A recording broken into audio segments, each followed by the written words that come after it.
Comienza ahora la primera conversación de esta jornada sobre los procesos comerciales y logísticos en los alimentos frescos.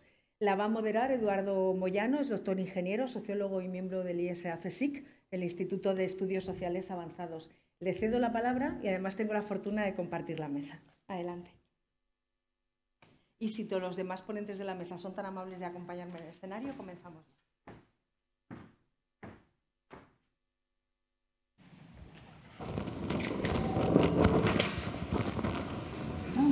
Yo soy la última. Adelante. Aquí. Muchas gracias.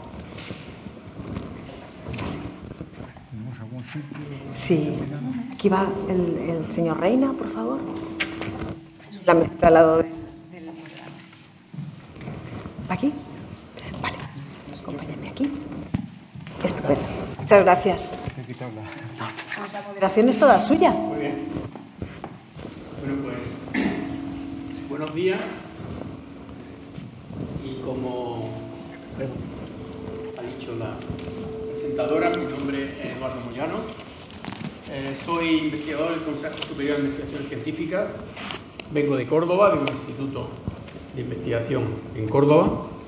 Y lo primero que tengo que hacer es agradecer a Mercasa y a su presidente y a todo su equipo directivo, y muy especialmente también a Ángel Juste, que es el responsable en cierto modo de que yo esté aquí hoy, pues la gentileza que han tenido invitándome a participar en estas dos mesas de reflexión en forma de conversación sobre temas importantes sobre la cadena alimentaria, y no solo, sino también sobre la percepción que se tiene respecto a cómo se articulan los distintos pilares de la cadena alimentaria, porque entiendo que, como ha dicho el presidente, Mercasa no es solo una institución importante que desarrolla un papel clave en lo que es, diríamos, articular el interior, los distintos pilares que forman el sistema alimentario. A mí me gusta hablar más de un puente con pilares que de una cadena,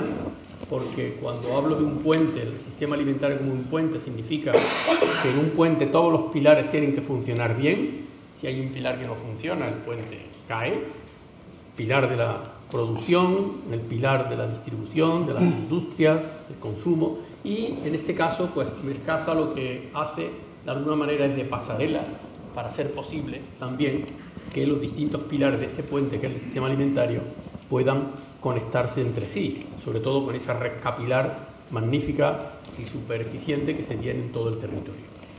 Por tanto, Mercasa, además de esa labor que hace en la articulación del sector alimentario, también desarrolla una labor de reflexión, de aportar conocimiento en contacto con las instituciones académicas y también con el sector profesional, a través sobre todo de una revista como es la revista de Distribución y Consumo, que todos los que hemos tenido la suerte y el honor de participar en ella hemos salido siempre enriquecidos con la cantidad de debates, de colaboraciones que han surgido en torno a la revista. Y yo creo que en torno a la revista surge la idea también de este foro, porque cuando se habla de un foro, de una institución como Mercasa, estamos hablando de ampliar la mirada, de ampliar el debate para que irradie desde la propia institución pues reflexión, conocimiento, debate, en un momento donde, como ha dicho el presidente de Mercasa, están cambiando mucho todo lo que son los elementos que inciden en la articulación del sistema alimentario. Antes era la parte logística la que imponía de alguna forma los distintos modelos de consumo. Hoy es al revés, es más las demandas de los consumidores, los cambios de valores en la sociedad los que están incidiendo también en las orientaciones de la producción, pero también en las estrategias de las industrias. Y entonces lo que venimos hoy precisamente es abrir una ventana al debate y a la reflexión con esa colaboración estrecha que mantiene Mercasa con las instituciones académicas y profesionales como es el Consejo de Investigaciones Científicas o como es la universidad. Y para eso hemos organizado este foro con dos mesas. Una es la que comienza ahora, que son tendencias en los procesos comerciales y logísticos con una referencia específica que hará alguno de los ponentes sobre el tema de alimentos frescos, aunque el debate se va a ampliar también a lo que son las tendencias de los procesos comerciales y logísticos en general. Y me van a acompañar, pues a mi derecha tengo a Javier Casares, que es profesor muy conocido en este ámbito de la Universidad Complutense de Madrid. No voy a extenderme en hablar de los currículums de cada uno, porque nos llevaría mucho tiempo. Se puede entrar perfectamente hoy día en las redes sociales, en Google, se pone el nombre de Javier Casares y aparece inmediatamente por una cantidad de publicaciones que no viene ahora al caso ocupar demasiado tiempo con eso. Simplemente decir que una persona absolutamente cualificada para estar aquí hoy. Y Javier va a participar en este debate como uno de los ponentes. Luego está Laura Cristóbal, que es la directora de FEAGRO, que hará también la mirada desde el punto de vista de los medios de comunicación y de una institución tan prestigiosa como es FEAGRO. María Puelles, de la Universidad Complutense de Madrid, profesora, y Jesús Reina, que es director general de Merca Córdoba, precisamente de la ciudad de donde yo vengo. Y me consta la labor que desde Merca Córdoba realiza Jesús. Así que sin más vamos a pasar a abrir esta sesión, que más que una sesión tipo seminario rígido de ponencia, le voy a pedir a los participantes que hagan una primera reflexión y yo iré intercalando algunas cuestiones que me parezcan relevantes para también dinamizar el debate. Así que yo le voy a pedir a Javier que plantee desde su experiencia ya amplia y muy dilatada como investigador y su experiencia académica y profesional, que planteen cuáles desde su punto de vista las claves, cómo han cambiado y están cambiando las estructuras y los procesos comerciales en España, incidiendo sobre todo, le pido, sobre la importancia económica y social de la actividad comercial en sus múltiples y diversos formatos para atender con eficiencia las necesidades de la población. A ver, Javier, tú como conocedor de este tema, ¿cuáles son las claves desde tu punto de vista? Muy bien, pues muchas gracias. Bueno, en primer lugar, agradecer al presidente Mercasa, a Ángel, Maite y a todo el equipo pues su amable invitación, que para mí es un inmenso privilegio y un honor. Y empiezo, bueno, dentro de esta primera intervención, que es un combate incruento, cuerpo a cuerpo con los minutos, pues intentando perfilar algunas ideas, un poco en la línea esa de la importancia del sector distributivo e incluso del propio sector primario, ¿no?, que está muy vinculado. Pues claro, hoy en día se habla mucho de que estamos en una sociedad, y luego hablaré también de la importancia del sector distributivo como productor de servicios y terminaré haciendo unas reflexiones sobre el tema de la inflación. Porque hoy en día pues, se está hablando mucho de la inflación en relación con el comercio y, bajo mi punto de vista, en ocasiones con algunos errores y supersticiones y mitos pues, bastante considerables. Entonces, bueno, esas son las tres ideas que voy a intentar perfilar. Por lo tanto, la primera de ellas sería la importancia del sector distributivo y vinculado con el sector primario, claro. Entonces, yo creo que hay que plantearse en términos históricos que en el Paleolítico las personas eran fundamentalmente cazadoras, recolectoras. En el Neolítico pasamos a un agricultor más o menos sedentario. Ya en la Edad Media pues empieza a tener mayor importancia el artesanado. Luego llega la Revolución Industrial y es la industria. Y ya llega el siglo XX, sobre todo la segunda mitad, y se habla de sociedad de servicios. Ahora bien, cuando hablamos de las sociedades de servicios, y hay un autor como Heilbronner, que en un libro apasionante dice que es un verdadero milagro que hoy en día se alcancen las mayores cotas de crecimiento, cuando la mayor parte de la población no ha pisado jamás en su vida una tierra de labor, no ha estado jamás en una industria, no ha estado jamás en una mina, y sin embargo es cuando más hemos crecido. Pero esta visión, que ha dado lugar incluso a una vulgata que es España, por ejemplo, es un país de camareros, yo creo que tiene severas deficiencias. ¿Por qué? Porque realmente muchos de los servicios son externalización de actividades productivas, por lo tanto, de la agricultura y de la industria. Y entonces, en este sentido, hay unas sinergias que son muy importantes y que en muchos casos se ignoran.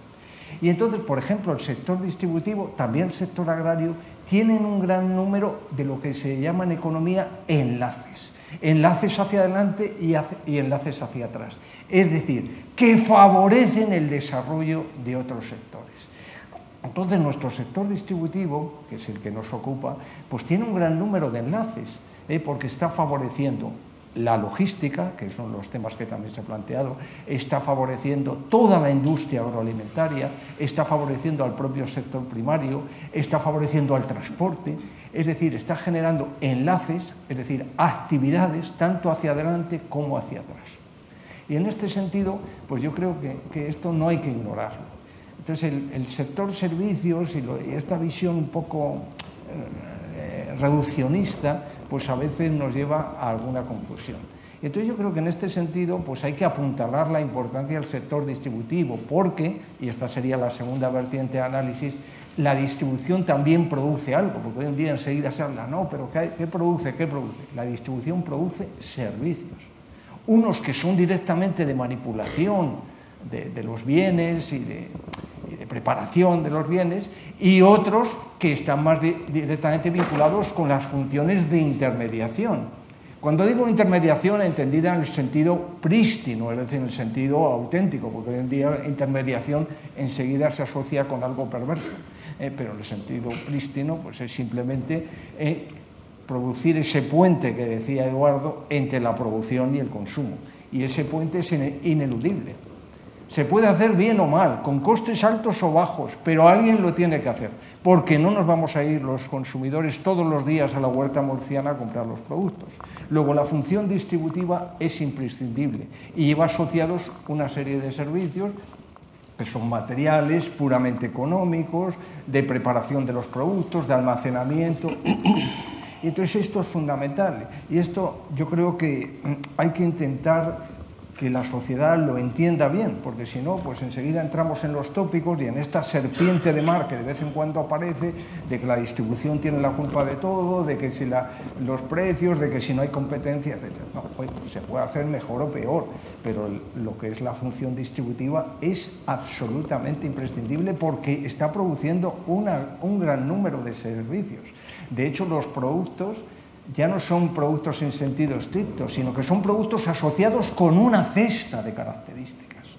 Y esa cesta de características la provee el aparato comercial. Entonces yo creo que esto es fundamental, porque si no, a mí me recuerda a veces cuando se habla de forma un poco peyorativa del comercio, pues me recuerda un poco a aquel cuento apócrifo, ¿no?, de un poeta que iba con un amigo y entonces llegan a un lago y de pronto le pregunta al amigo, oye, ¿cómo se llaman esas flores amarillas que hay ahí? Tan bonitas. Y el amigo le dice, nenúfares, los que citas continuamente en tus poemas, perdón. Y ese es el tema, es decir, muchas veces estamos viendo cómo los nenúfares afloran en nuestras vidas y sobre todo en el ámbito distributivo. Es decir, vamos diciendo cosas pero que luego no tienen una vinculación con la realidad. Es verdad que incluso yo creo que los propios economistas o los estudiosos pues también incurrimos en una cierta dejadez en esta materia por no asociar nuestros estudios con la realidad, ¿no?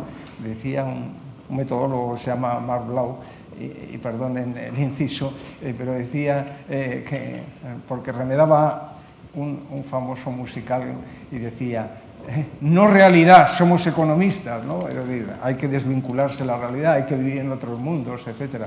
Yo recuerdo a este respecto, si me permiten la anécdota, que en 2008, cuando la crisis, a mí me gustaba mucho hablar en clase de la crisis, porque bueno, creía que era mi obligación, entre otras cosas, intentar contarla, los factores y demás. Y recuerdo que un alumno, nunca se me olvidará, me dijo, bueno, es que usted habla mucho en clase de la crisis y demás, pero le he preguntado a un profesor de teoría económica y me ha dicho que ¿qué tiene que ver eso con esta facultad?, ¿no? Yo aquello me dejó muy impresionado, ¿no?, porque me di cuenta de que a veces es que estábamos realmente muy alejados de la realidad. Entonces, no realidad, no, claro que es realidad. Mucha realidad. Yo creo que nosotros tenemos que analizar la realidad, ¿no?, y que debemos vivir vinculados con esa realidad. Entonces, bueno, pues yo creo que estos temas son fundamentales, ¿no? Es decir, intentar vincular el rigor científico con el análisis del sector, ¿no? y abandonar los tópicos, los mitos, las supersticiones sobre la supuesta perversidad del sector, etc. Y luego quería hacer un breve inciso, ya que es una conversación, una pequeña conversación sobre el tema de la inflación, lo cual está muy vinculado con lo que acabo de señalar, porque evidentemente, bueno, la inflación, de vez en cuando también otra serpiente de mar, pues se levanta la inflación y inmediatamente se echa la culpa al aparato de distribución comercial. Pero como tantas veces, pues sin analizar a fondo el tema.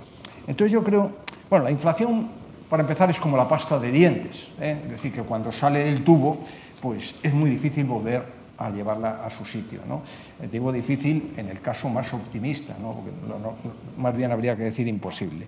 Entonces, realmente lo primero que hay que decir de la inflación es que es un cambio en el nivel general de precios, no un cambio en los precios relativos. Y esto es fundamental, porque a veces no se entiende bien. Entonces, cuando nuestras madres, en el caso mi madre, que en paz descanse, me decía, ¿cómo han subido las mandarinas? ¿Qué inflación hay? Yo con verdadero entusiasmo le decía, sí, tienes razón, mamá. Pero claro, luego llegaba a la facultad y tenía que decir a los alumnos que eso era un error descomunal, ¿no? Porque claro, que suban las mandarinas no quiere decir nada en relación con la inflación, porque pueden estar bajando los melocotones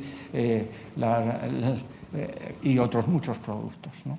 Es decir, que esta asociación que hay de cambios en los precios relativos de un precio en relación con otro, con la inflación, que es un cambio en el nivel general de precios, es un primer error que hay que develar, ¿no? Y que hay que señalar con claridad. Y por otra parte, la inflación puede ser fundamentalmente de demanda, es decir, debido a un exceso de demanda en el mercado de bienes, o puede ser una inflación fundamentalmente de costes, como la que yo creo que estamos padeciendo últimamente. Entonces, si aumentan los precios de las materias primas, los productos importados, de toda la cuestión logística, por ejemplo, en la etapa pandémica, etcétera, hay que analizarla desde el punto de vista de la oferta.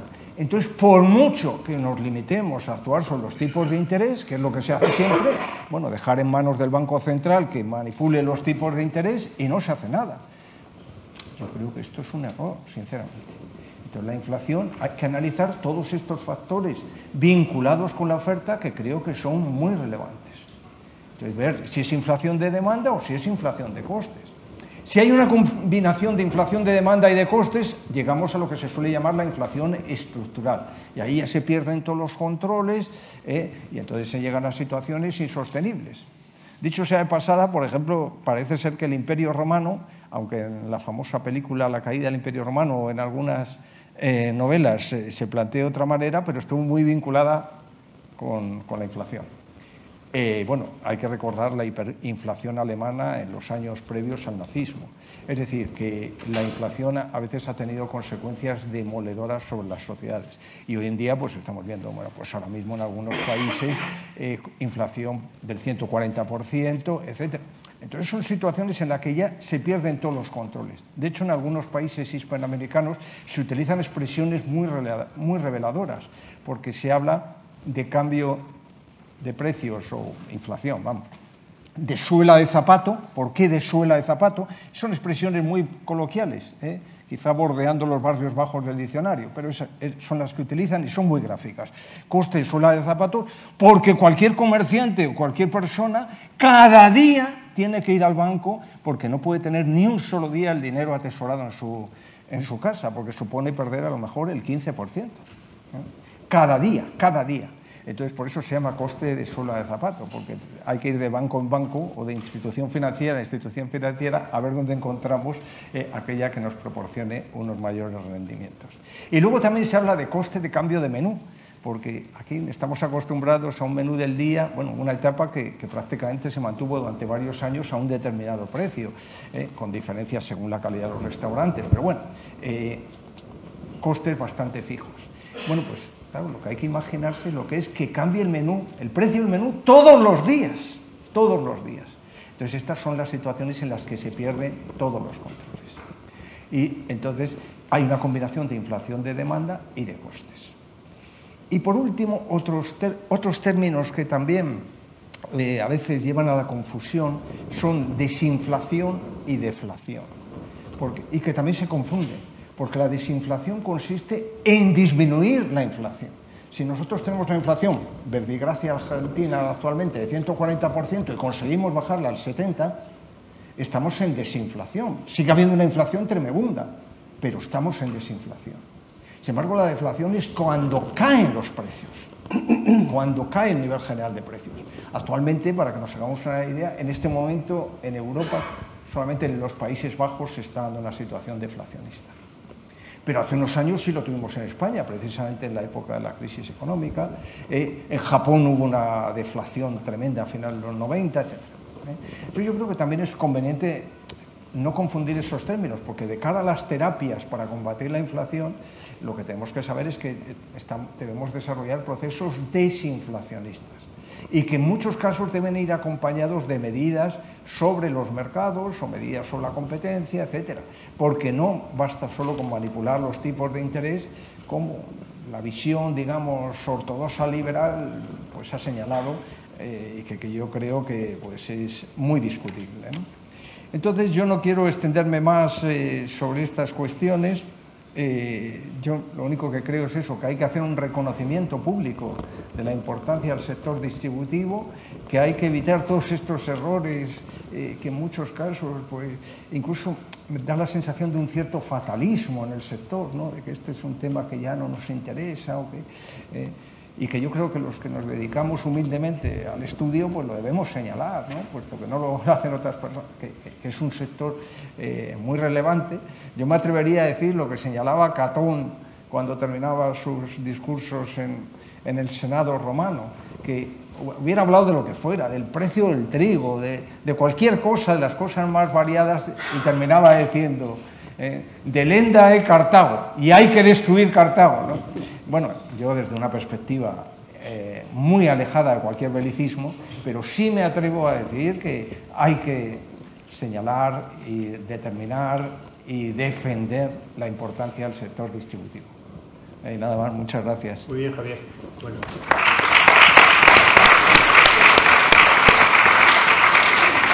Pero tendrás ocasión de poder añadir algunas reflexiones más al hilo de las preguntas que surjan entre el público y entre el resto de los participantes.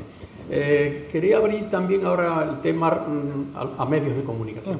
Muchas veces cuando en la sociedad hay algo que funciona y funciona bien, y pues prácticamente casi no le damos importancia, porque le damos importancia a las cosas que surgen, que se problematizan y que empiezan a funcionar mal. Pero las cosas que funcionan bien a veces las damos por hechas como una cosa que funciona de manera natural. Y el tema alimentario, debido precisamente cuando surgió la pandemia, nos dimos cuenta la importancia del sistema alimentario.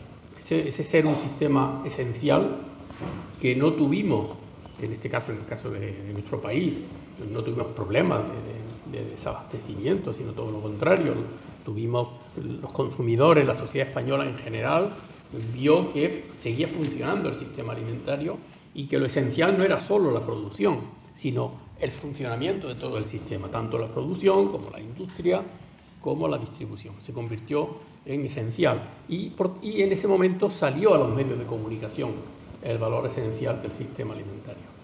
Entonces quería que desde tu punto de vista, como experta en temas de comunicación, de medios de comunicación, plantearas esa imagen de la sociedad respecto al tema alimentario y también deshaciendo algunos bulos, algunas noticias que no son correctas, que a veces son imprecisas, como ha destacado Javier con el tema de la inflación, pero también sobre otras cosas, una serie de productos que realmente se venden como si fueran de una determinada calidad o de un determinado impacto y luego no lo es. Bueno, ese campo de la imagen, de la comunicación, en la que me gustaría que reflexionara sobre él en los minutos que tienes para abrir un poco también una ventana nueva a este tema. Muchas gracias. Creo que no, con la humildad de tener estos compañeros de mesa. Creo que tenemos una situación tan multifactorial en cualquiera de los ámbitos en los que vamos a hablar, que en el caso de la comunicación también hay una serie de elementos que me gustaría poner sobre la mesa. Creo que me voy a apuntar los nenúfares y me voy a apuntar la alusión a Catón, porque creo que en este cambio de paradigma que mencionaba antes el presidente, el elemento fundamental es que el alimento se ha convertido en una ideología.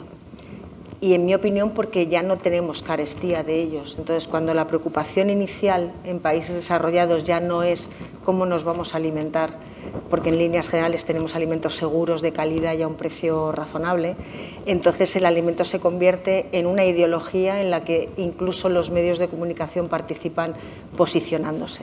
Entonces eso ya empieza como un primer elemento de perversión de la relación entre la información y la alimentación.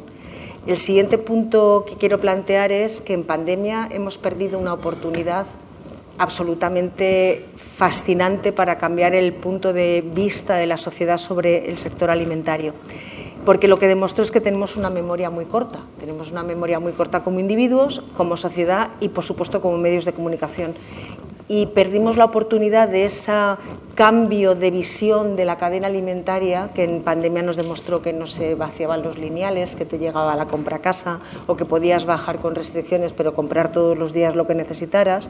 Eso se tradujo en mucha información sobre cómo funcionaba la cadena y por qué conseguíamos llegar a los hogares y se olvidó instantáneamente según se pasó el periodo de confinamiento. Entonces yo considero que los medios de comunicación hayan perdido una oportunidad de colaborar en el posicionamiento del sector alimentario como un sector primordial, se consideró un sector esencial y se nos olvidó inmediatamente.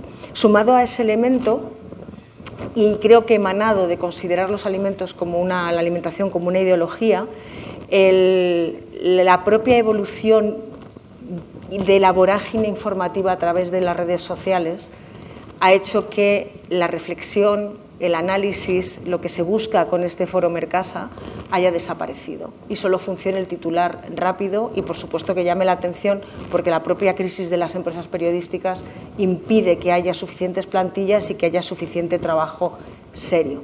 Eso que ha hecho que la alimentación parte de ser un elemento esencial a convertirse en un elemento ideológico y a convertirse en un elemento de atención. ¿Por qué? Porque la alimentación es sensible.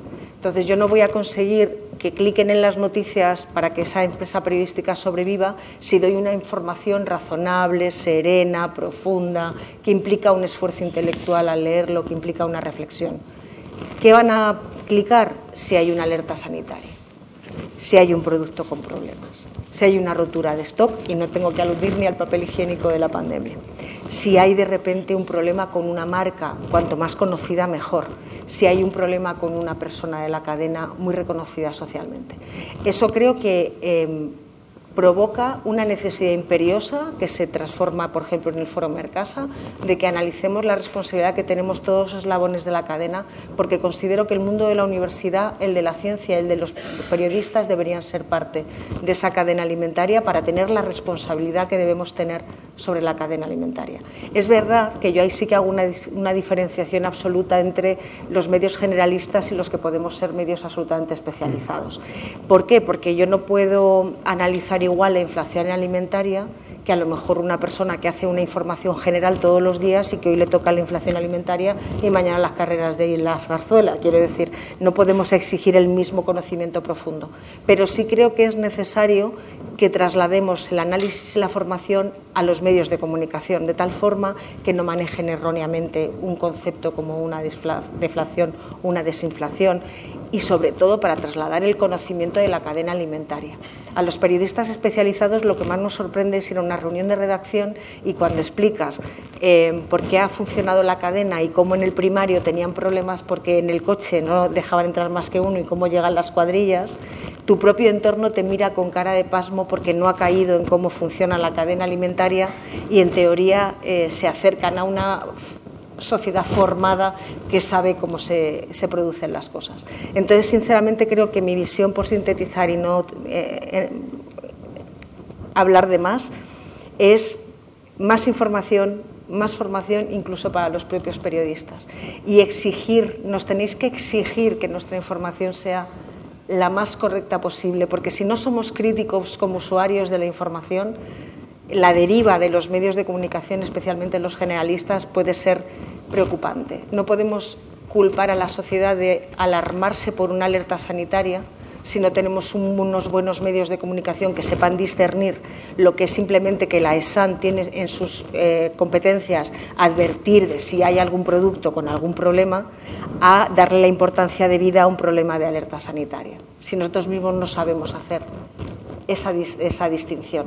Y como último punto, el peligro de futuro no es solo la falta de valoración del sector, es la desinformación.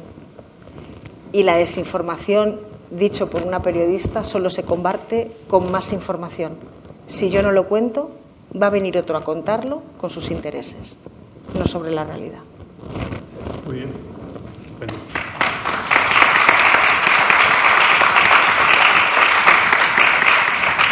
Muchas gracias, María, sobre todo por el esfuerzo de síntesis que has hecho y sobre todo para abrir también ese mensaje de información veraz, la que forme y a la vez informe con rigor a la sociedad en un mundo como el actual, donde es difícil a veces responder con ese sosiego y con ese rigor a una información, un mundo donde el cliqueado, la noticia rápida e inmediata que dura casi nada más que un día.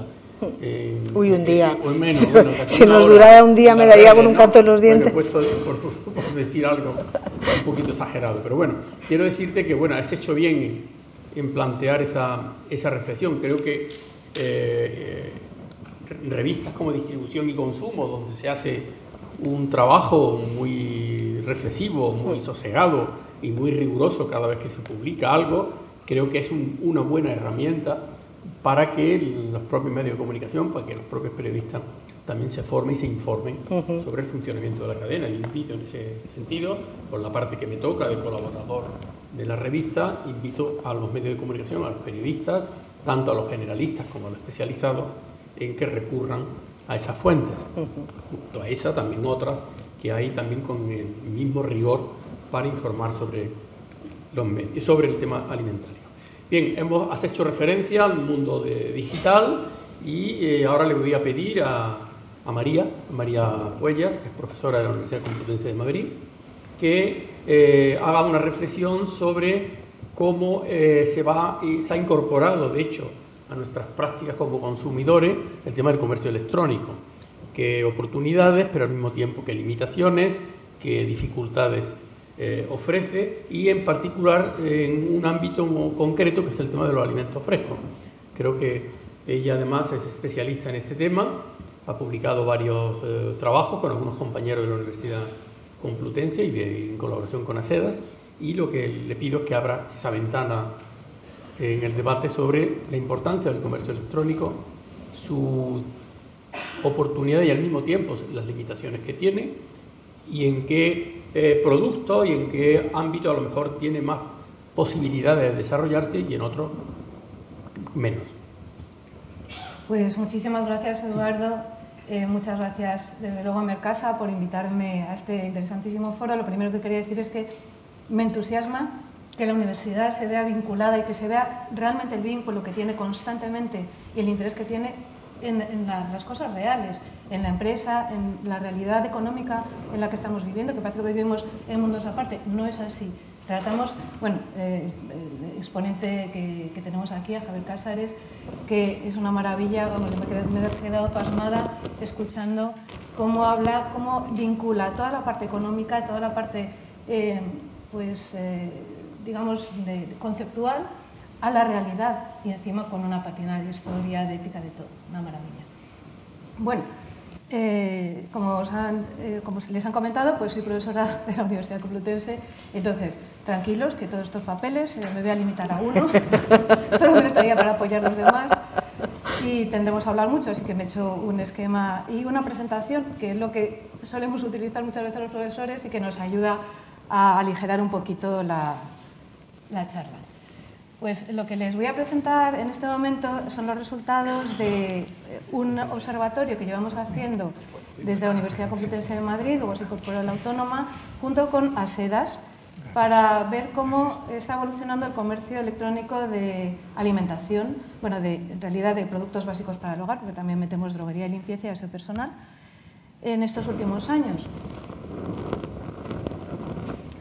Bueno, lógicamente voy a tener, antes de ponerme a hablar de los frescos, voy a tener que poner un poquito en contexto este foro para que entiendan de dónde hemos sacado los datos. Y antes que nada quería decir que todos sabemos que el sector del comercio online de alimentación es el que menos ha crecido con respecto a otros sectores, como por ejemplo ocio, electrodomésticos y electrónica, moda, y que bueno, pues ahora veremos cuáles son las limitaciones. Espero poder aclararlo durante esta presentación. Pues los datos, lo primero que hacemos es cogerlos en toda España mediante un cuestionario online que se plantea a los responsables de la compra en el hogar, de los productos que ya he mencionado, los productos básicos para el hogar. Y los 2 últimos años también hemos hecho 2 oleadas, porque muchas veces detectamos diferencias entre en pocos meses. Entonces, en este primero de noviembre-diciembre de 2022, si recordamos, y vinculando un poco con el tema de la crisis y la inflación y con el tema del periodismo, pues se informó a los consumidores de que había una crisis económica. Entonces, al principio no nos lo creímos demasiado, dijimos, vaya, pues tendremos que ahorrar. Y sí, han subido las mandarinas. Nos dimos cuenta de que habían subido las mandarinas. Y dijimos, bueno, ¿cómo podemos hacer un poquito de ahorro en nuestro carro de la compra?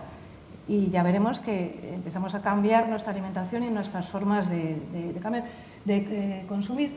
Y luego, en el periodo posterior, en el primer trimestre ya de 2023, vemos que esa sensación de crisis económica se agudiza, porque también nos vuelven a decir desde los medios de comunicación que hay más crisis económica, entonces los consumidores reaccionan nuevamente.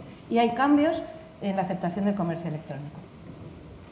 Bueno, todos los años hacemos una división en el segmento, en la muestra, y aquí todos nos podemos ver reflejados todos, entre aquellos consumidores que nunca compran online, o bueno, rarísimamente, repito, nos referimos a alimentación, que sería, bueno, los primeros que tenemos, luego otros, que es el grueso de los que metemos en el online, que compran unas veces online y otras veces en la tienda, y luego los últimos, que son aquellos que compran siempre o casi siempre online sus productos para el hogar. Este año hasta nos hemos atrevido a ponerles una cara y un nombre, porque ya estábamos hartos de llamarles online, offliners y tal, entonces les hemos llamado Ofelia Online, que como podemos ver es el 60%, ahora veremos más o menos, de la población, fundamentalmente dominado por mujeres de edad media, con estudios más o menos medios básicos y ingresos escasitos. A Miriam Mix tenemos aquí, que también vuelve a estar representado mayoritariamente por mujeres, en un hogar con mayor número de componentes, con estudios universitarios, nivel universitario, y unos ingresos más desahoggados. Y por último tenemos a Umar Online, que este sí es mayoritariamente hombre, un hombre que normalmente vive soltero, no suele ser un hogar numeroso, y dedica mucho tiempo al trabajo, lo que justifica que la mayor parte de las compras las haga online. Bueno, ¿qué vemos aquí? Que desde que estamos tomando datos, aunque aquí solo hemos presentado desde 2019, la evolución de la gente que se incorporaba al online iba creciendo, y por lo tanto decreciendo los que solo compraban en las tiendas físicas. Pero este año, esta última oleada de datos que hemos recabado, vemos que por primera vez ha habido un retraimiento. Es decir, que ha habido gente que ha abandonado la compra online. Gente que nos decía que ellos habían probado esto del comercio online, que les encantaba y que no lo iban a dejar en la vida. Pues sí, sí lo han dejado. ¿Y qué es lo que han hecho? Bueno, primero tenemos que saber que es verdad que ha habido mucha gente que ha abandonado la compra online, pero que cada año casi un 20% de nuevos consumidores se incorporan a esta práctica. Y el principal motivo para abandonar la compra online nos decían que era, había pasado COVID, ya podíamos ir a la tienda a disfrutar, ¿para qué íbamos a seguir haciendo la compra online? Con lo bien que se está en España en la calle y en las tiendas. Bueno, entonces, ¿por qué? ¿Por qué la gente ha dejado de hacer la compra online? Pues es interesantísimo esto. El 44%, es decir, casi el 45%, dice que ha vuelto a las tiendas porque ahí puede comparar mejor los precios. Y esto lo ligamos con lo de la crisis. Claro, yo a la vista de lo que hay de frescos, de productos, básicamente los frescos, que es lo que cogemos más o menos a la vista de lo que nos gusta. Si tiene la merluza o los calabacines buena pinta, pues a ver a qué precio están, llevamos, hay que comprar pescado, hay que comprar fruta y verdura. Bueno, ahí en el establecimiento es donde nosotros hacemos la elección. Entonces, ahí eso es lo que nos permite a nosotros comparar más fácilmente que en la web y moderar un poquito el importe de nuestro carrito de la compra. Entonces, vemos que fundamentalmente se trata de eso, los precios. En la tienda física puedo comparar mejor. También es un poco contradictorio, porque el segundo motivo, casi con un 40%, dice que al final termina siendo más cómodo ir a la tienda normal que ir a la tienda física. Claro, porque es más, en el online es difícil comparar muchas veces. Y además nos gusta, ahí lo tenemos todo, tenemos todos nuestros frescos, tenemos todas nuestras cosas y lo vemos. Visualmente es mucho más fácil comparar ahí. Eso es una parte muy, muy importante que quiero que aquí quede esa señal, que nos gusta hacer esa elección en el establecimiento. Y bueno, por último, no olvidemos que aunque está en otros, la mayor parte de la población en España y en el resto de los países mediterráneos dice que nos gusta ver y elegir personalmente, disfrutar de la actividad. Es decir, que somos una sociedad que nos gusta estar en contacto con los productos, somos muy sensoriales y tenemos la suerte de estar en un país en el que la oferta de productos frescos es increíble, maravillosa, deliciosa, de proximidad. O sea, todo lo que podamos decir de bueno lo tenemos aquí en España y los consumidores disfrutan de ello.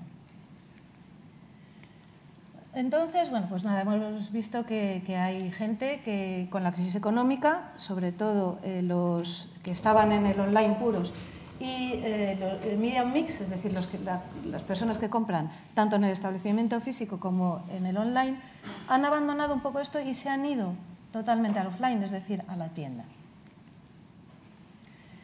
En este caso, lo que quería comentar es que la diferencia que apuntaba al principio sobre los dos periodos en los que hemos tomado datos, hay algo bastante importante a destacar y es que en ese primer periodo, para aligerar el precio del carrito de la compra, lo que hicimos fue cambiar el tipo de producto, es decir, cambiamos nuestra alimentación, el tipo de producto fresco que comprábamos por otro menos caro, por ejemplo, la ternera por pollo.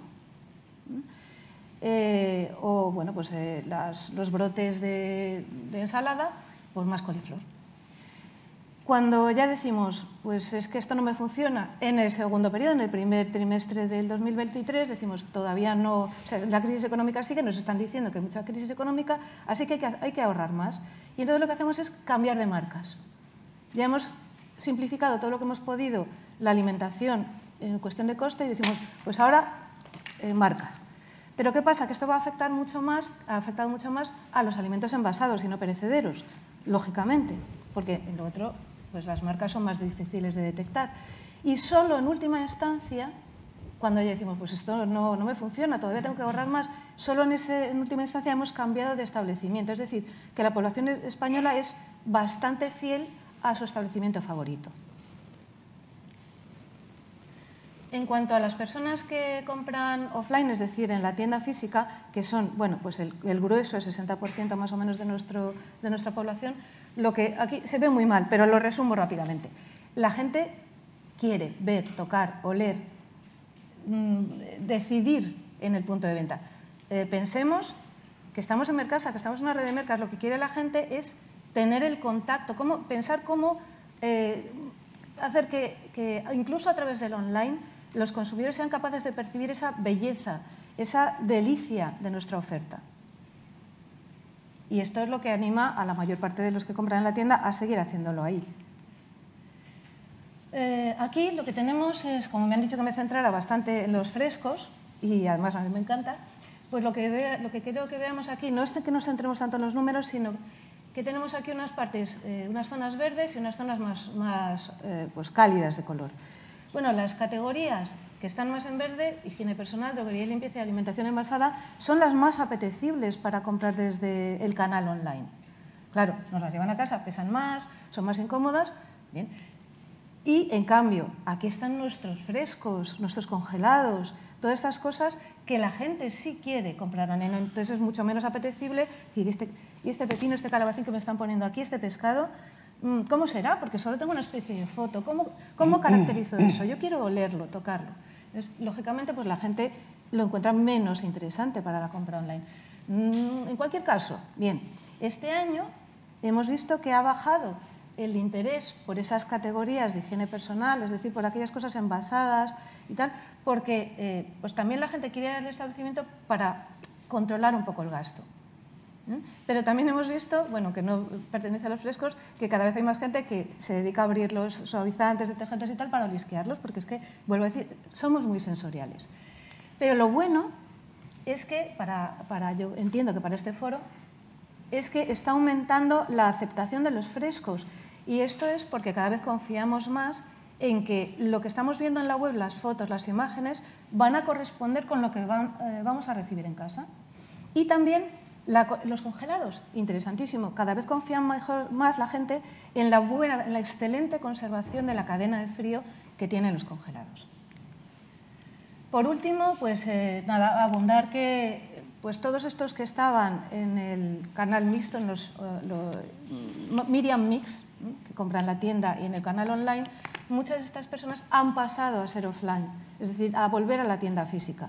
Y entonces, con respecto a otros años, lo que hemos visto es que la renta media de ese sector de los offline ha subido por incorporación de los que estaban en el canal mixto y también el nivel de estudios. Pero vamos, que la gente lo que ha hecho ha sido irse hacia la tienda física de nuevo. Bueno, aquí dejo unas simples conclusiones y, por mi parte, simplemente darles las gracias y comentarles que yo creo que toda la parte de las frutas, verduras, los frescos, los congelados y tal, merece mucho la pena que se interesen más en el canal online porque tiene potencial, pero hay que hacer que los consumidores puedan oler, puedan tocar, puedan degustar lo que les estamos ofreciendo. Muy bien. Gracias.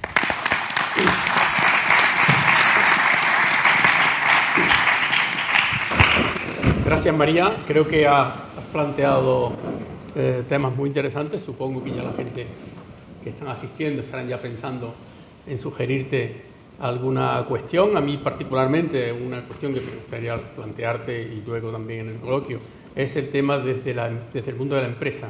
Sí, porque si hay demanda y gente que quiere utilizar la vía online, ¿hasta qué punto las empresas están preparadas también para eso? Porque claro, si un consumidor decide practicar la compra online, pero luego resulta que tampoco ese servicio es eficiente y está a tono con las expectativas, pues hay una especie de decalaje. Es un tema que para luego en el coloquio ya anticipo algunas de las cuestiones para plantear. Bien, dije al principio en la presentación que una de las grandes fortalezas que tiene una institución como Mercasa es la eficiente red capilar de mercas que están distribuidas por toda España, por todo el territorio. Y queremos hoy pues dar oportunidad a que una de esas redes, de esas mercas territoriales, como es Merca Córdoba, con Jesús Reina, que es el director general de Merca Córdoba, pues que abra también esa reflexión desde el terreno más cercano, más vinculado al territorio, en este caso un territorio de una provincia concreta como es Córdoba. Lo que has escuchado a los ponentes anteriores te puede también permitir pues ampliar un poco esa reflexión desde el terreno más concreto de lo que es la gestión de una merca como la de Córdoba, que puede ser extendido a otras mercas también de España. Así que cuando quieras, Jesús, y encantado de tenerte aquí, porque también dar oportunidad que los mercas hagan visible su labor que hacen día a día en el funcionamiento del sistema alimentario. Muchas gracias, Eduardo, y muchas gracias por invitarme a improvisar, lo cual a esta altura de la película es algo bastante complejo. Por supuesto, dar las gracias a José Ramón, Maite, Ángel, a todos los asistentes, a los componentes de la mesa y saludar muy calurosamente a mis compañeros directores gerentes de Merca que aquí me acompañan. Como insinuaba hace un momento, intervenir el último en una conversación, ya sea personal, familiar, profesional, es tanto un reto como una oportunidad. un reto porque dices tú, ya está el cuñado repitiendo la misma historia, ¿no? Y una oportunidad porque normalmente los que te anteceden se han formulado las preguntas esenciales. Ya sabéis que cuando se quiere conformar un puzzle, la pregunta más importante es ¿qué claridad mental tengo para encontrar las esquinas? Y una vez que encuentro las esquinas, ¿cómo construyo a través de ellas? Y bien dice, me trae a la mente lo que dice Eduardo, que mientras que estos señores están en la academia y en la divulgación sesudamente dedicados a gestionar y a elaborar esas esquinas, hay otros que vivimos en un momento en el cual el día a día lo que toca es el timbre. Y el timbre es gaseoso, lo ocupa todo. Por tanto, el que haya esta confrontación de situaciones entre el cielo y los infiernos, yo creo que es muy enriquecedor para que las perspectivas sean complementarias. No voy a decir nada contrario de lo que habéis comentado aquí. Después de esta pequeña entradilla, yo creo que la claridad es la cortesía del que habla para el que escucha y hay que situar los objetivos. Yo me he planteado, grosso modo, dos objetivos. Uno, situar cómo y por qué estas tendencias y estas modas afectan a nuestro modelo de negocio y a nuestros operadores. Y en segundo lugar, qué estamos haciendo como sociedades de derecho público para intentar adaptarnos. Se ha dicho mucho y se ha escrito más, tanto desde el punto de vista periodístico como de la ciencia, todo lo que está cambiando los canales, la implosión del supermercado, los mercaurantes, el cambio de la pirámide poblacional. Como yo entiendo que todo eso tenemos todos un cultivo suficientemente básico, he seleccionado una caterva mínima de elementos sobre los que voy a incidir. En mi opinión, hay un primer elemento que en parte se ha comentado aquí por parte de Laura de forma colateral, y es que cuando nuestros operadores lanzaron sus negocios, alimentarse era un acto homogéneo, de volumen y que satisfacía la base de la pirámide de necesidades. Entonces, en base a esa realidad, montaron un negocio que les fue muy bien. Lenta, progresiva, pero pertinazmente, las innovaciones de producto han hecho que la alimentación se haya convertido en un acto lúdico.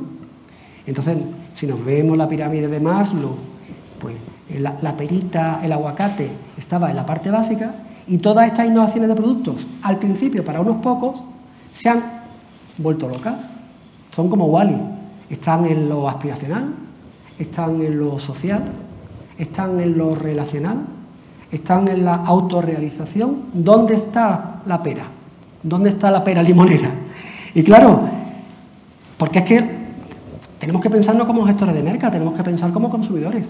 A veces buscamos alimentarnos, pero otras veces buscamos todas esas necesidades sociales, relacionales, aspiracionales, de autorrealización. Ante lo cual, la pregunta, creo que es de negocio, es: ¿nuestros operadores están siendo capaces de adaptar su modelo de negocio en un mundo tan heterogéneo en el comer? Esa para mí es una primera pregunta de fondo. Hay una segunda pregunta de fondo que me surge y también lo ha comentado en relación, en este caso María, colateralmente, en relación con la percepción de la crisis, el ahorrar, el rehuir del online porque pienso que me van a cobrar más por los servicios, el que no voy a poder comparar, el que no voy a poder hacer el destrillo de la uva. Vamos, aquellos locales que yo veo que tienen la uva expuesta y que el cliente elige las uvitas que quiere, digo, desde luego el que está detrás tiene la cabeza un poco perdida porque la merma es brutal. Pero dicho lo cual, lo que hay una tendencia que me decía un operador, el segundo de Córdoba, que factura 9 millones de euros en fruta, y yo le preguntaba, digo, Pepe, ¿cuáles son tus dolores? Y tus dolores es los de tu negocio. Entonces me decía dos dolores.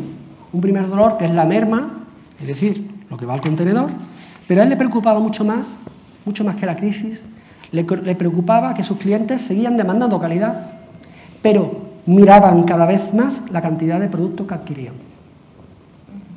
Entonces, desde el punto de vista del core del negocio, de este operador que compra en el norte de Italia, que hace muy bien sus deberes, que tiene optimizada su industria alimentaria, que tiene sus tiendas FETEN, que ahorra aquí, que ahorra allí, dice, no, a mí no me preocupa que el cliente no compre en alimentación. No, a mí no me preocupa que vaya otro, no me preocupa la infidelidad, me preocupa el volumen. Y ese es un tema que, como todas las cuestiones, en la crisis del 2007, el ticket medio preventa de venta en la hostelería bajó 3 euros en el 2007 porque la gente estaba hasta los mismísimos de gastar 40 euros por una botella de vino que no valía 20. Entonces, cuando uno en la cabeza tiene descontada una decisión, luego llegan las matemáticas y justifico la decisión. Y la gente está justificando la decisión de comprar menos para tener mermas porque, por una parte, soy guay, soy socialmente sostenible, pero por otra parte ahorro.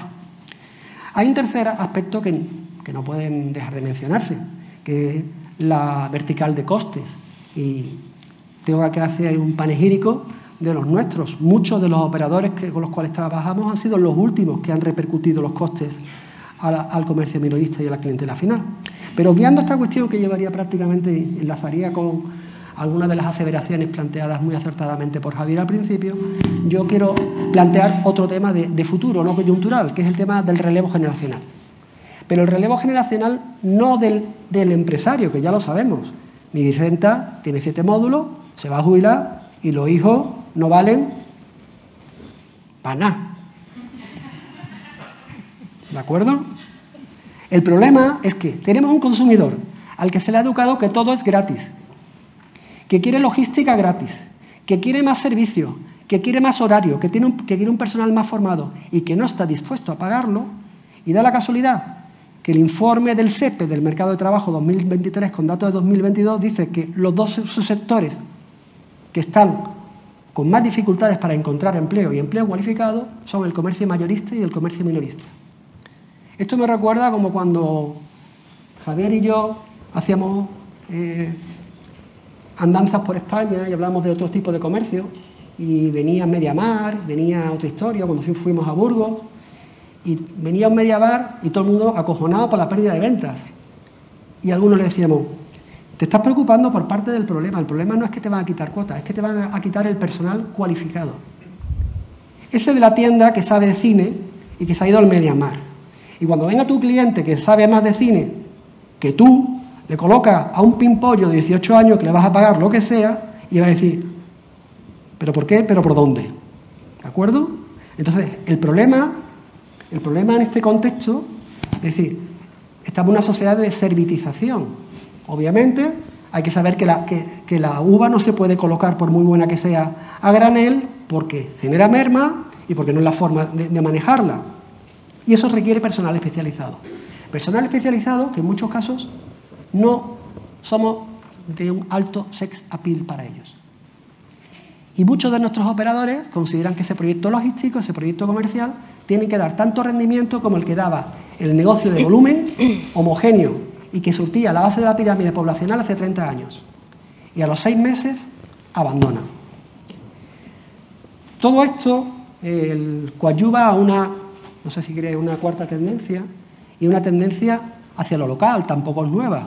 Antes era una señal de identidad y era una ventaja competitiva. Y relacionándolo con todo esto de lo comercial y lo logístico, cuando se empieza a manejar productos frescos, nos encontramos con un país de policentrismo productivo, un país dual desde el punto de vista de la población y de la producción, en la cual muchos grandes operadores están prometiendo que van a vender local cuando las operaciones logísticas son endiabladas ante la dificultad de proveerse de productos de temporada en un sitio o en otro. Creo que ahí tengo que hacer una defensa de nuestra red. Es decir, igual que hace unos años, creo que lo comentaba Javier también, éramos los garantes del abastecimiento de la población, ahora somos y debemos seguir siendo los garantes de los ciclos de comercialización y del equilibrio en los ciclos de comercialización. Porque en ASEDA siempre hablan que hay, no sé si 22.000 supermercados y hay 24.000 farmacias y 25.000 colegios. Andan por ahí esas cifras. Nosotros somos los que llevamos el alimento a todos los pueblos de la provincia de Granada, que, Adolfo, son un porrón. 200 pueblos, 200 y pico pueblos aproximadamente. Y somos los que garantizamos, como sociedades de derecho público, ese modelo que evidentemente es sostenible económicamente, es sostenible social y medioambientalmente, y entiendo que nuestra labor es seguir siéndonos desde el punto de vista de la ciudadanía, como garantía de abastecimiento de los que igual ya van a dejar de estar abastecidos, porque no se llega. Culminado el primer objetivo, de una forma poco elegante, tengo que entrar en el segundo, que es ¿qué estamos haciendo en Mercacórdoba? Pues cosas muy modestas. muy propias, no sé si de nuestro tamaño, de nuestra capacidad o de nuestro empuje. En este contexto, creo que hay cosas que aparentemente tienen poco valor, pero que hacerlas a tiempo sí que tienen valor. En el 2017, cuando el tema de la responsabilidad social empresarial no había hecho más que renacer después del 15, que ya todas las empresas lo retomaron tras la crisis del 8-13, fuimos una de las 67 empresas de España que nos certificamos en cálculo, reducción y medición de la huella de carbono. Desde el 2017 hemos continuado y el año pasado rebajamos un 63% nuestras emisiones de CO2, haciendo algo no admirable, sino algo útil, sino simplemente un plan de revisión y mantenimiento de todas nuestras cámaras frigoríficas. Por eso, creo que desde el punto de vista del posicionamiento, ante este mercado líquido, se ha comentado antes, somos capaces de demostrar sin ambajes que somos prístinamente sostenibles. Te tomo la palabra de prístinamente. Pero además, hay un segundo eje en el cual estamos comprometidos, en intentar ayudar que nuestros mejores clientes vendan más, con objeto de que gracias a ello nosotros como Merca mejoremos nuestro posicionamiento. ¿Y eso qué significa? Pondré solamente dos ejemplos. Un primer ejemplo, que es que hemos zaquificado, hemos convertido en zona de actividades complementarias parte del mercado de frutas y hortalizas. Hay un operador que factura un 15% de la fruta y hortalizas de la ciudad, prácticamente es el indígena que tiene mayor cuota local de toda España, un 32% de la fruta y hortalizas que se nos iba. Y había un pequeño problema sin importancia que he hablado estos últimos años con algún compañero, que es que para que se montara una industria alimentaria dentro del mercado de frutas y hortalizas, el 15% de nuestros operadores se tenían que mover.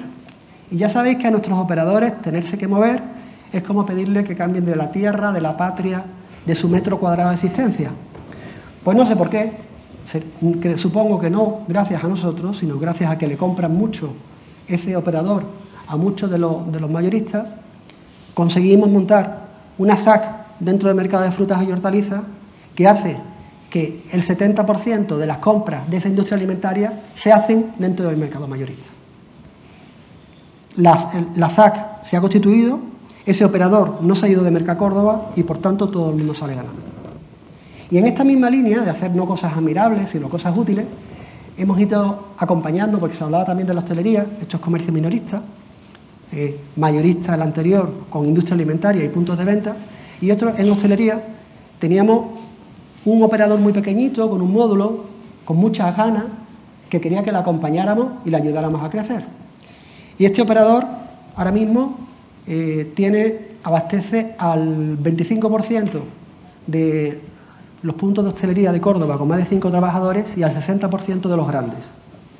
Y haciendo cosas que no están fuera de lo común. Algunas cosas que son admirables y otras cosas que son sencillas, como el empaquetado de fracción de productos o la furgoneta y la moto para la gestión urgente de olvidos. Pero es que, a su vez, este señor, esta familia, son 3 hermanos, aunque en la gestión están 2, el 65% de sus compras las hacen a mayoristas instalados en Mercacórdoba. Y cuando yo le decía ayer, Dani, dime por qué sigues haciendo esto, dice, porque me he dado cuenta que yo, si no estuviera en Mercacórdoba y no le comprara a los mayoristas, necesitaría mucho más espacio, necesitaría mucho más almacén y tendría muchas más mermas. Y gracias a que son impecables en seguridad alimentaria y en fiabilidad, pues desde una pequeña ubicación en Córdoba no solamente tienen ese posicionamiento en Córdoba, sino que han conseguido la exclusiva con Clínicas Quirón en Andalucía, Eurostars, KFM y Taco Bell. Termino diciendo que estos son simplemente proyectos en los cuales, desde el punto de vista de nuestro posicionamiento, pensando en las tendencias y pensando en lo que está ocurriendo fuera, hemos intentado mirar hacia afuera acompañando e interaccionando con el cliente. Es decir, intentando generar un modelo desde la demanda. Obviamente, en este recorrido no nos acompañan todos. Hemos intentado ayudar al que quiere ayudarse. Pero sobre todo, y la conclusión, es que esto lo que coadyuva es a nuestro propósito. Nosotros somos y queremos ser la merca de la ciudadanía, la merca B2C.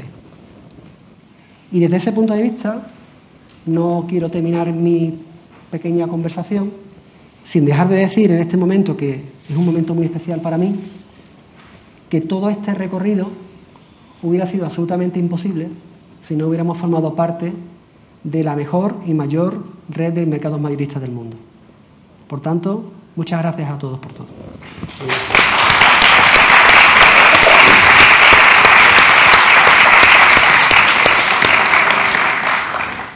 Muchas gracias, Jesús, no solo por las reflexiones tan interesantes y informativas que has dado, sino también por la pasión que has puesto a la hora de exponerlas, ¿no? Porque has trasladado una pasión por lo que hace y al mismo tiempo por la institución en la que trabajas, y eso siempre ayuda a trasladar esa convicción a los asistentes en la jornada de hoy, que seguro que les hará propicio que haya algunas cuestiones que plantear. Llevamos un horario casi sincronizándolo, casi sí, como si tuviéramos un reloj digital cada uno de nosotros puesto en la oreja, ¿no? Así que tenemos, creo que va a haber luego algún descanso. Vale. Entonces tenemos por lo menos unos 20 minutos para abrir un coloquio. El coloquio, ya que el tono de la mesa es un tono conversacional, también me gustaría que a la hora de abrir el coloquio sea también preguntas reflexiones en voz alta o bien dirigidas a algunos participantes o alguna de las participantes de la mesa. Os rogaría también que sean, ya que los participantes han sido muy sintéticos y breves en sus intervenciones, también rogaría que las personas que están en el público y que quieran intervenir también lo hagan con intervenciones también breves y concisas. Así que sin más, voy a abrir el coloquio para que los que quieran intervenir lo hagan, y también los miembros de la mesa pueden hacer algunas preguntas cruzadas de unos a otros por si la intervención de alguno haya suscitado alguna reflexión al resto. Así que sin más, abro el coloquio, levantar la mano el que quiera intervenir. Vamos a hacer una primera ronda, si os parece. Si la pregunta va dirigida a alguno de los ponentes, por favor lo comenta y lo precisa. Va dirigido a Jesús. Vale, y si podría a lo mejor no, al menos identificarse del campo profesional del que viene, por situar un poco. Vale, yo soy funcionaria del Ministerio de Agricultura y quería hacer una pregunta a Jesús. Y es concretamente si esa variación que ha ido señalando María de las tendencias se notan en un mercado como Córdoba. Es decir, hay una preocupación por la venta online, no la hay, esas variaciones de al alza, luego a la baja, ¿lo ha notado Córdoba? Bueno, creo que es una pregunta muy interesante. Como ya se sabe, la innovación y la innovación de productos es una innovación que normalmente cascadea en la pirámide, ¿no? Es decir, cuando una empresa como Diageo, yo qué sé, lanza una ginebra de altísimo estándar, no la va a lanzar en el bar donde yo me tomo la cerveza, lo lanzan en el Ushuaia. Cuando prueban el Ushuaia va a lo que llaman Premium Top Sellers, que son un 5 o un 10%, y prueba, y a partir de ahí van cascadeando hacia abajo ese tipo de actuaciones. Eso significa que la gente de pueblo normalmente somos más indemnes a ese tipo de cuestiones, ¿no? Yo me acuerdo una vez, no sé si estaba con Javier o no, en Palencia dando una conferencia, y todo lo que hace un montón de años, y lo que quería la comerciante de zapatos de Palencia era que le pusieran el AVE, y yo le dije, alma de cántaro, no, jamás. Si tú lo que tienes aquí es un cuerpo de funcionarios fantástico de la Diputación con una renta media per cápita X y que se compran todos los zapatos en tu tienda, por tanto no no vayas a cometer ese error de pensar que para tu negocio es bueno. Otra cosa que estemos desde el punto de vista que para la sociedad palentina sea bueno el AVE. Pero yendo a tu cuestión, la sensación es que si tuviéramos que hacer un decálogo en el cual no necesariamente fueran 10 puntos de lo que le preocupa el zapato a nuestros operadores, a ninguno de ellos lo pone en una primera situación, ni tan siquiera entre los 10 primeros, el tema de la compra online. Es cierto que evidentemente ha habido momentos en los cuales ni en Córdoba se han generado cocinas oscuras como en Madrid, ni se han cerrado supermercados día para generarlos como zonas de abastecimiento, pero sí que se han tomado decisiones en las cuales hubo incrementos sutiles de la cuota de comercio electrónico en alimentación, que podíamos cifrar en un mercado que podía estar en un 2-3%. Pero como el cliente es muy nervioso en general y el sector de la distribución comercial lo es más, yo estoy muy de acuerdo, ya no desde el punto de vista académico, sino de mi percepción, que hay mucho cliente que ante la máxima que venía la crisis, que venía, ahora es el aterrizaje suave, y ante la imposibilidad de poder comparar directamente precios, abandonaron, aunque sea parcialmente, la compra de productos fundamentalmente de alimentación fresca. ¿Eso significa que haya una vuelta al escenario del 2019? En ningún caso. Probablemente lo que hubo es una asíntota que estaba fuera de sentido, igual que en un momento determinado los hipermercados se vieron muy beneficiados de las ventas en la primera época de la pandemia, porque los pasillos eran muy anchos y tenían la posibilidad de hacer operaciones de omnicanalidad y la gente se sentía más segura en el hipermercado. Pues igual hubo un efecto, digamos, inmediato de salto en el comercio electrónico en la alimentación, pero que se está atenuando, y en ciudades como Córdoba mi percepción es que se está atenuando, aunque lógicamente ha venido para quedarse. ¿Me preguntaba?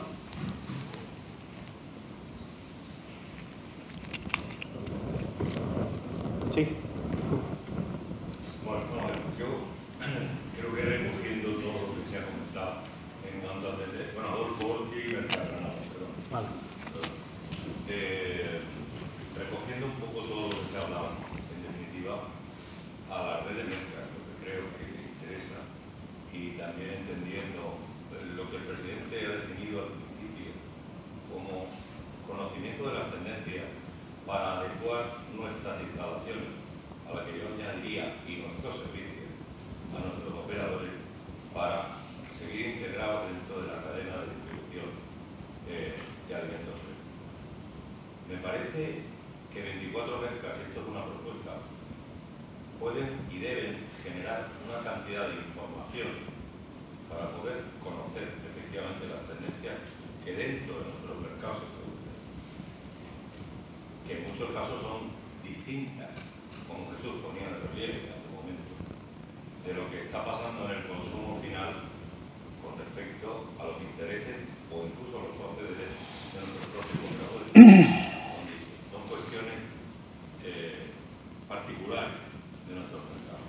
Pero digo, generamos tanta información que merece la pena ese reto de proponernos aunar la experiencia de los 24 mercados, de juntar todos los datos, de aportar todos los datos de movimientos, de transporte, de todo tipo.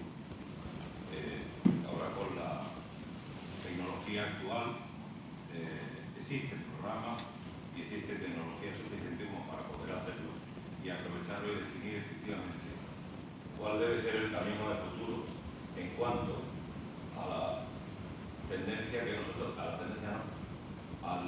la estrategia que nosotros debemos de seguir y definir para seguir en el mercado de distribución de alimentos frescos. Me gustaría apostillar una cosa a la reflexión que hace, y es que el siguiente paso sería trasladar esa información.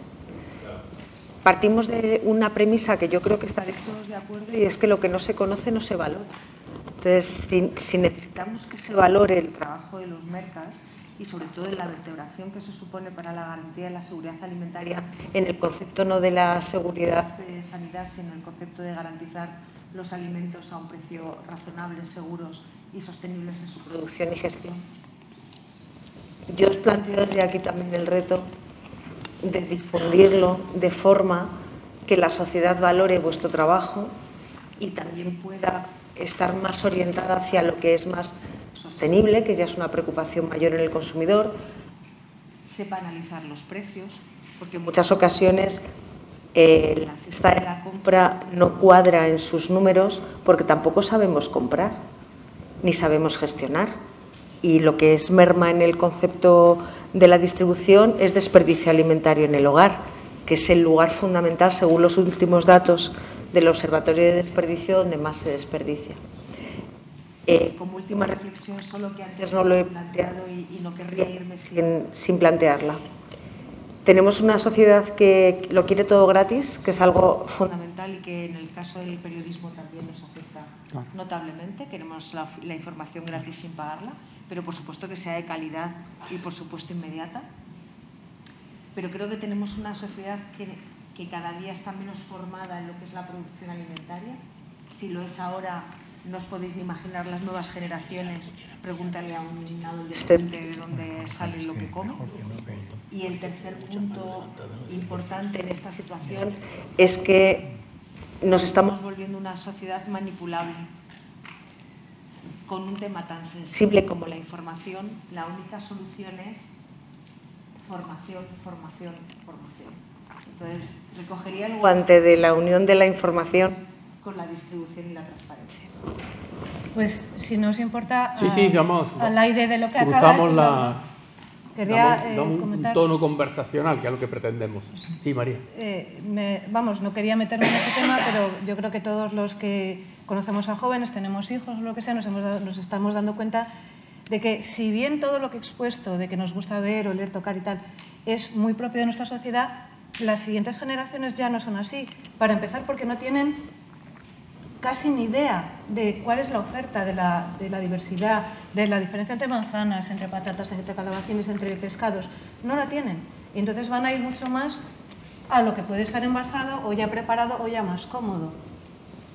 Mi reflexión en ese sentido creo que iría en formación hacia ese público joven para que aprecie todo lo que tenemos y siga interesado en esos productos frescos de los mercados, como hemos sido las generaciones anteriores. Pero si no lo hacemos, difícilmente serán más clientes, lógicamente, del online, porque no verán las diferencias, no las detectarán. Sí, esto que plantea María es interesante, porque me consta que en algunos mercados se está haciendo alguna labor en ese sentido, de conectar, de hacer una labor de divulgación, de información en los colegios. Creo que en Córdoba habéis tenido alguna iniciativa en ese sentido, ¿no, Jesús? Sí. O no sé si la habéis plasmado en algún plan concreto, o es simplemente una idea que ronda sobre vuestra cabeza, o es también un plan más en la línea de la institución. Me dirijo. Lo hemos hecho durante años. Es decir, lo hemos hecho durante años. Y el problema muchas veces no es... Vamos a ver, tú te planteas un objetivo con unas premisas. Y el problema es que a veces las premisas y las hipótesis con las cuales estás trabajando no son las acertadas. ¿Cuál es la premisa?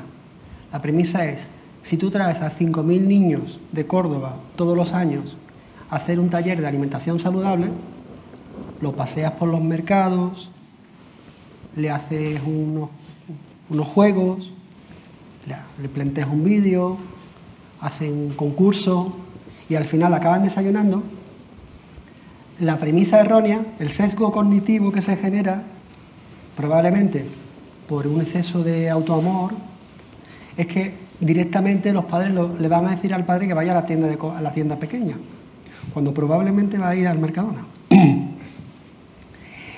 Y es muy difícil comunicar, porque además son tiendas de barrio y son tiendas de cercanía.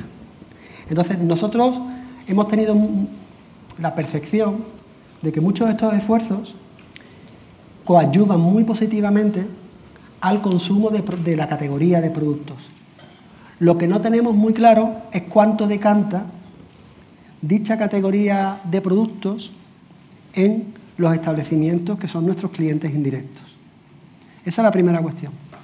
Y la segunda cuestión, en relación con este asunto, es que la labor para que fuera mucho más integral tiene que ser holística y la propia escuela. Es decir, esta semana tenemos huertos saludables. El niño, la familia, en muchos casos entiende que es una actividad, más lo veo para nosotros como una actividad de notoriedad, de responsabilidad social corporativa, de promoción de la categoría de producto, que evidentemente si se ensancha la categoría de producto y mantenemos la misma cuota, acabamos ganando, pero no necesariamente redunda en nuestros clientes indirectos. Lo digo como una reflexión personal. Y a veces, eso, si eres un poquito autocrítico, te lleva a cuestionarte el análisis coste-eficacia de la medida. ¿De acuerdo? Porque sí que está en la palanca de la notoriedad y el posicionamiento, pero no está en la palanca de las ventas. No está tan directamente en la palanca de las ventas. Es una opinión personal. Sí. ¿No? ¿Queréis intervenir alguno de la mesa o alguien del público en ese sentido? De todas formas, con independencia de esa relación coste-beneficio, si ese esfuerzo que se pueda hacer de pedagogía en el tema alimentario, que me parece interesante que has dicho que tiene que ser de manera mucho más holística, sí, en el sentido de que hasta qué punto le corresponde a una institución como el MERCA realizar esa labor. A lo mejor le corresponde más a un programa de carácter más educativo y que se incorpore, por ejemplo, en la formación y en la educación de los centros escolares el tema alimentario, ¿no? Más como una cuestión casi de formación en la salud y en la buena alimentación que no desde un punto de vista más de esa relación coste-beneficio de una institución. Sí tenemos la percepción, porque además ha sido durante muchos años la actividad más solicitada en el Ayuntamiento de Córdoba, que lenta, progresiva y pertinazmente, como decíamos antes, este tipo de acciones redundan muy positivamente en el cambio de los hábitos. Eso me refiero.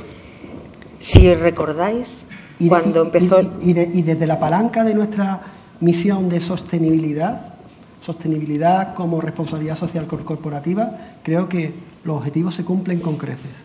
Yo simplemente estaba haciendo el apunte en relación con la palanca de las ventas. Perdón. No, nada. Estaba relacionando aquella famosa palanca que eran los niños recibiendo formación contra el consumo de tabaco, que se convirtieron en la herramienta esencial en los hogares cuando el padre se encendía un pitillo y salía el niño diciendo: me han dicho que lo que estás haciendo es malo para mí, ¿no? Entonces esa palanca de comportamiento es muy interesante. Sí, yo quería... le hice un comentario a María, ¿no?, sobre el tema del comercio online, desde la perspectiva de las empresas, ¿no?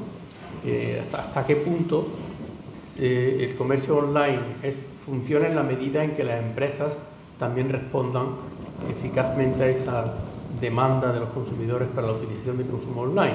Yo he tenido alguna experiencia de consumo online en productos alimentarios y la verdad que no han sido muy satisfactorios, probablemente porque la empresa a la que me dirigí no estaba muy preparada, ¿no?, para responder a estas demandas. Yo creo que ha habido, en cierto modo, durante la época de la pandemia, una necesidad de la utilización de ese servicio a domicilio y esas cosas que muchas empresas no estaban preparadas para responder eficazmente. No sé si eso lo has captado en los estudios vuestros. Sí, por supuesto que lo hemos captado. Lo cierto es que, vamos a ver, la cultura, el carácter del que he estado hablando antes, que nos lleva a nosotros a estar, a ser animales de tienda, de paseo, de visita, pues hacía que el desarrollo del comercio electrónico de alimentación no fuera una prioridad para las empresas, porque había muy pocos consumidores que realmente lo demandaban. Nos cayó la pandemia encima, las empresas tenían previstas acciones, pero tuvieron que desarrollarlas muy rápido, lógicamente. Entonces, pues algunos fallos pues tiene su lógica que ocurrieran. De todas formas, hemos aprendido muy rápido. La distribución ha aprendido muy rápido y ha aprendido a dar un servicio excelente a los consumidores, que ha tenido sus fallos, insisto, que nos han podido llegar cosas por problemas logísticos en determinados no relacionados con el la propia cadena, sino pues por las crisis que nos han caído encima. Pero yo entiendo que ahora la mayor parte de los consumidores, según nuestras encuestas, están satisfechos o muy satisfechos con recibir lo que han solicitado. Si me permitís, sobre el tema de la responsabilidad social empresarial. Que ha dicho Jesús, me parece apasionante, porque realmente la responsabilidad social empresarial nos tenemos que plantear qué busca. Y entonces hay tres alternativas. La alternativa puramente ética, que yo creo que casi no se desarrolla en la realidad. La alternativa de incrementar los beneficios empresariales, que esto lo llegó a decir el mismo Friedman, que era ultraliberal, pero decía que no, que había que buscar incrementar los beneficios. Y luego la alternativa de mejorar la reputación y la notoriedad. Entonces esa división que ha hecho Jesús me parece muy acertada, porque puede ser que a veces no coincidan las tres vertientes.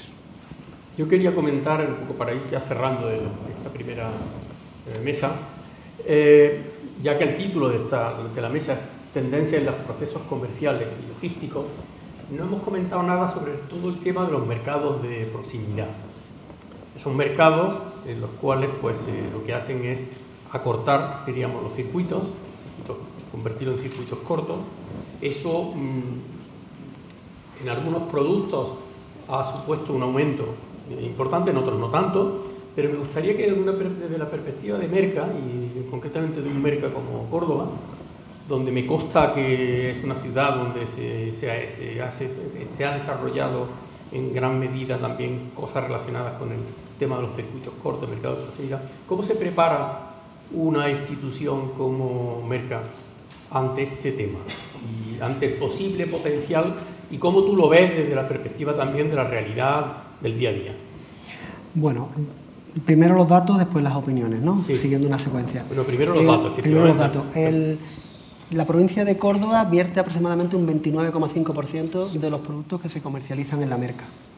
¿Cuánto? Un 29,5%. Lo cual, si nos ponemos a hacer una comparativa con otros operadores, yo creo que podemos sentirnos relativamente orgullosos. Y si hablamos de productos de la comunidad autónoma, pueden estar en torno al 58-60%. Esa es una primera cuestión. Una segunda cuestión, el concepto de lo local, lo próximo, lo cercano, lo de mi barrio, pues depende para qué, ¿no? Quiero decir, dices tú, en Estados Unidos dicen que la normativa federal de alimentación de Estados Unidos tiene que ser como máximo 60 millas, si no recuerdo mal. Pero claro, es que el aguacate a 60 millas de Córdoba no se hace en el Morche. Entonces, ¿el aguacate del Morche no es próximo? Cuando está a 170, 180 kilómetros. Entonces yo creo que a veces, en todas estas disquisiciones cuasi filosóficas, mucha gente que está implicada en el tema de los mercados de cercanía, creo que tenemos tendencia a pisarnos el cable. Es decir, en el sentido de que hay que propiciar el mercado de cercanía siempre y cuando haya cantidad suficiente de producto que se pueda generar en un radio de acción suficientemente amplio para que se considere mercado de cercanía y que pueda abastecer a la demanda. Dicho lo cual, ¿cuál es la principal evolución o la principal amenaza que estamos observando? Que supongo que ocurrirá en otros radios de acción. Es la desaparición de muchos agricultores independientes. O la compra de los terrenos de esos agricultores independientes por parte de sociedades empresariales de otro volumen, las cuales van directamente pick to pick y venden directamente a los grandes operadores, con lo cual ese tomate, que se produce a lo mejor en la subbética, va a un centro logístico a León y vuelve en forma de lata a Córdoba. Pero no es culpa del operador o esa gran distribución que hace eso. Es culpa en muchos casos que en origen muchos de los agricultores están desapareciendo y por tanto se está produciendo una concentración aguas arriba que hace que para determinadas categorías de productos esos mercados de cercanía en los cuales siempre se abastece el local con local son complejos. Son complejos porque no se garantiza en ocasiones la cantidad y variedad suficiente de productos como para abastecer las tiendas minoristas durante todo el año. Ese es el principal riesgo. Bien. ¿Alguna pregunta? O si no, damos por finalizada esta primera mesa, son las 12, es lo que habíamos previsto. Así que sin más, pues agradecer a todos los que han participado en esta mesa su capacidad de síntesis y de reflexionar sobre este primer tema que va a ser objeto de debate en el foro. Así que damos ahora paso. Les pido un aplauso.